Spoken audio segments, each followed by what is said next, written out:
έπεσε σαν βόμβα η είδηση της αυτοκτονίας ενός πολύ μεγάλου επιχειρηματία, του Κυριάκου Μαμιδάκη, του πατριάρχη των πετρελαίων, του γερόλικου αυτού της αγοράς, του αξιοπρεπούς ηθικού αυτού επιχειρηματία. Σωστά.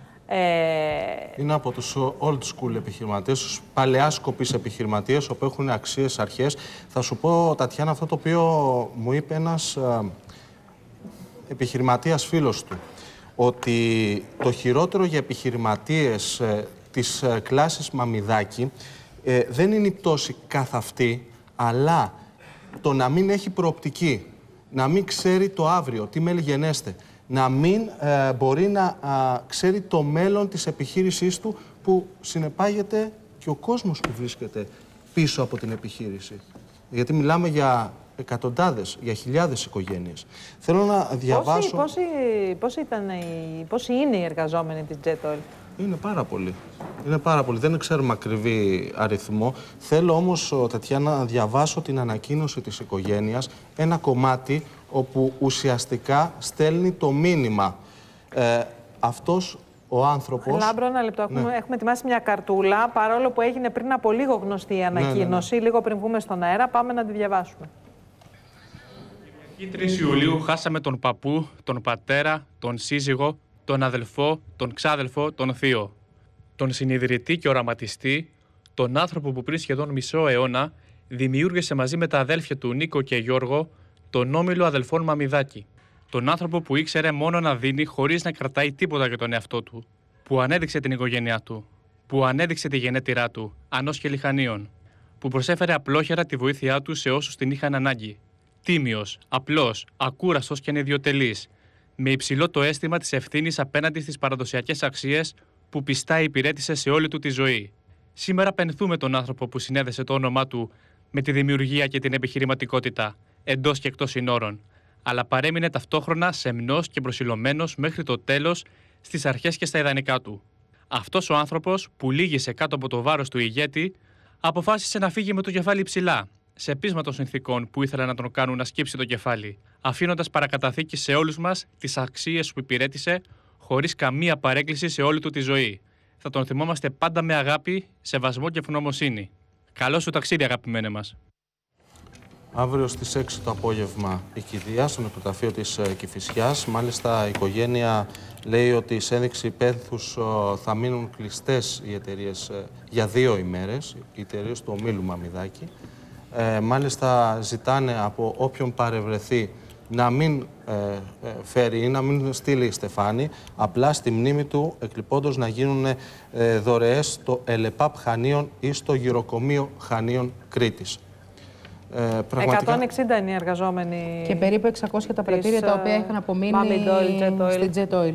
Και περίπου 600 πρατήρια. 600 πρατήρια. Αρχικά ήταν γύρω στα 1500 πρατήρια και έχουν απομείνει. Βέβαια, 600. πρέπει να πούμε ότι η οικογένεια Μαμιδάκη δραστηριοποιείται και στο ξενοδοχειακό τομέα και σε είδη διατροφής έχουν λάδι από την Κρήτη και δραστηριοποιούνται σε πάρα πολλούς τομείς. Και να συνεχίσουν οι άνθρωποι, δηλαδή μην συγχαίουμε το θέμα της αυτοκτονίας του πατριάρχη της οικογένειας, του παππού, με τη συνέχιση της εταιρείας. Βέβαια η Jet Oil έχει κάνει έτσι για υπαγωγή στο 1999. Αυτό έγινε γνωστό πριν από λίγες ημέρες. Πριν από 2 μέρες. Πριν από 2 μέρες, ενώ η έτσι είχε κατατεθεί μέρες πριν, δεν είχε γίνει γνωστή. Όχι.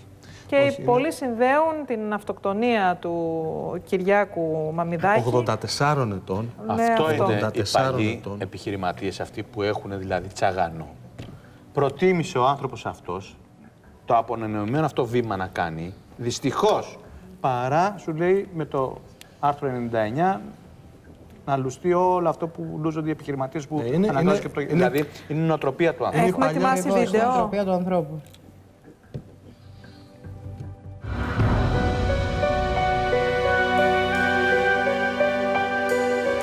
Ένα στυλό και ένα λευκό χαρτί, στο οποίο όμως δεν είχε γράψει ούτε μία λέξη, είχε μπροστά του πάνω στο γραφείο του ο Κυριάκος Μαμιδάκης, λίγο πριν δώσει τέλος στη ζωή του.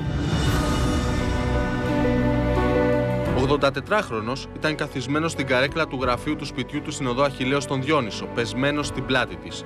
Έτσι τον βρήκε ο Φιλιππινέζος οικιακός βοηθός, ο οποίος έσπευσε στο δωμάτιο μόλις άκουσε τους 2 πυροβολισμούς και αμέσως κατέβηκε στον κάτω όροφο για να ειδοποιήσει το γαμπρό του επιχειρηματία.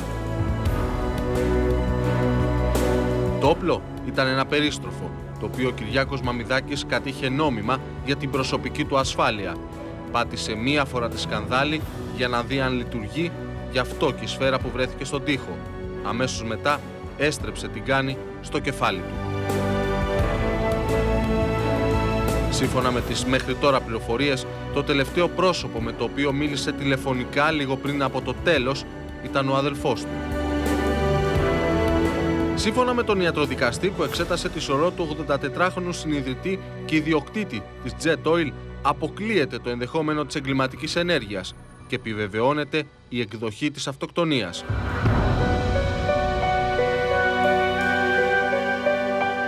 Όσοι το γνώριζαν μιλούν για έναν από τους επιχειρηματίες της προηγούμενης γενιάς, που δεν είχε απασχολήσει ποτέ τη δημοσιότητα είτε με την προσωπική του ζωή είτε με δημόσιες εμφανίσεις.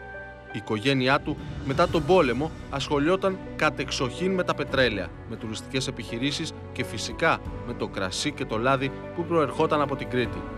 Εδώ και πολλά χρόνια 7 αδέλφια έτρεχαν τις οικογενειακές επιχειρήσεις. Ο Κυριάκος, ο Νίκος, ο Μανώλης, η Κατερίνα, η Ερασμία, η Ελευθερία και ο Γιώργος, που ούτε αυτός ζει πια. Αποκτούν 17 παιδιά και 24 εγγόνια. Σχεδόν όλοι ασχολούνται με τις επιχειρήσεις. Στο τιμόνι βρίσκεται ο Κυριάκος και μαζί του ο Νίκος, ο ισχυρός άνδρας της Jet Oil.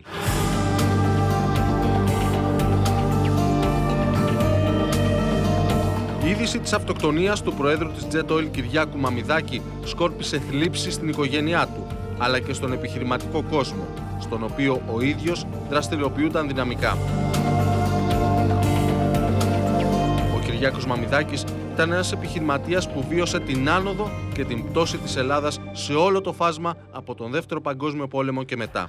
Γεννήθηκε στις αρχές της δεκαετίας του 30 στο χωριό Ανόσκελη στην Κρήτη. Φοιτήσε στην ανώτατη εμπορική και παρακολούθησε διαλληλογραφίας τον κύκλο σπουδών του School of Career του LSA. Το πιο μεγάλο σχολείο όμως ήταν η θητεία του στο πλευρό του θείου του και φτασμένο επιχειρηματία στο χώρο των πετρελοειδών, μέχρι που αποφάσισε να κάνει το επόμενο βήμα. Το 1968 μαζί με τα 2 του αδέλφια, τον Νίκο και τον Γιώργο, θα ιδρύσουν την Jet Oil, μια εταιρεία που έμελε να γίνει από τις κυριότερες στο χώρο των πετρελοειδών στην Ελλάδα. Από το θείο του κληρονόμησε την εξαιρετική σχέση με τους Ρώσους. Η Jet Oil πάντως είχε να επιδείξει 2 βασικά οικονομικά στοιχεία: υψηλούς τζίρους και μεγάλο μερίδιο αγοράς σε συνθήκες σκληρού ανταγωνισμού.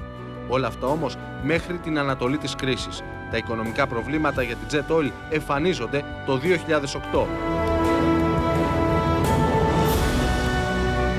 Για πρώτη φορά η εταιρεία έγραψε ζημία και από τότε ξεκίνησε η κάθοδος.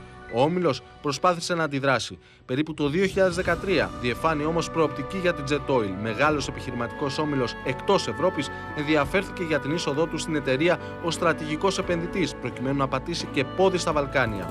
Οι συζητήσεις ξεκίνησαν και ήταν θετικές. Η αγορά περίμενε το μεγάλο deal, το οποίο όμως δεν έγινε ποτέ. Ήταν η αρχή του εκφυλισμού της εταιρείας. Η εταιρεία πέρσι αποφάσισε την αναστολή της τροφοδοσίας των πρατηρίων στην Νότια Ελλάδα, προσπαθώντας να κρατήσει το δίκτυο στην Ηπειρωτική Ελλάδα και στο Ιόνιο. Ούτε αυτό κατέστη δυνατό. Το τελευταίο διάστημα, ο αριθμός των πρατηρίων που έφευγαν από το δίκτυο και άλλαζαν σήμα είχε πάρει χαρακτήρα τσουνάμι, με την Jet Oil να προμηθεύει κάτω από 100 πρατήρια. Από τη στιγμή της υπαγωγής της σε προσωρινό καθεστώς προστασίας και μέχρι την εκδίκαση της αίτησης για υπαγωγή στο 99, η εταιρεία έγινε επί της ουσίας φάντασμα. Και κάπως έτσι, ο Κυριάκος Μαμιδάκης βίωσε όλη την πορεία από την άνοδο και την καταξίωση έως τη δραματική πτώση.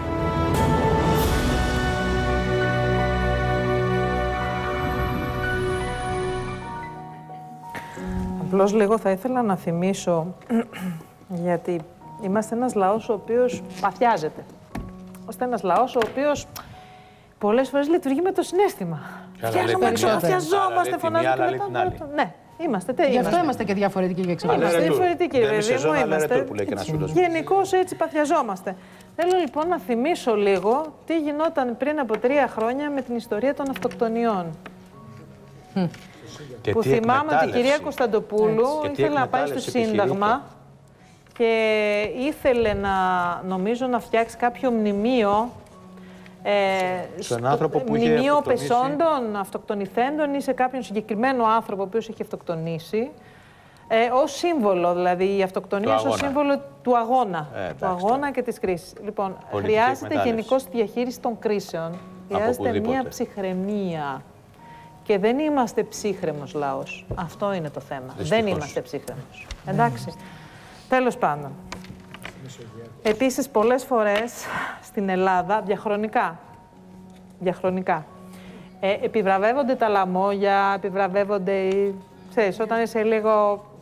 Στα μέσα και στα έξω. Στα μέσα και στα έξω. Λίγο δικός μας κάθε φορά. Λίγο αυτό, λίγο κάθε φορά δικός μας. Αυτοί επιβραβεύονται. Γι' αυτό φτάσαμε. Αν πας με το σταυρό στο χέρι, πολλές φορές φεύγεις μόνος σου, γιατί δεν μπορείς να σηκώσεις αυτό το βάρος. Απογοητεύεσαι. Ο άνθρωπος αυτός ήταν τέτοιος. Καταλάβατε. Λοιπόν, τέλος πάντων. Πάμε σε ένα διαφημιστικό διάλειμμα.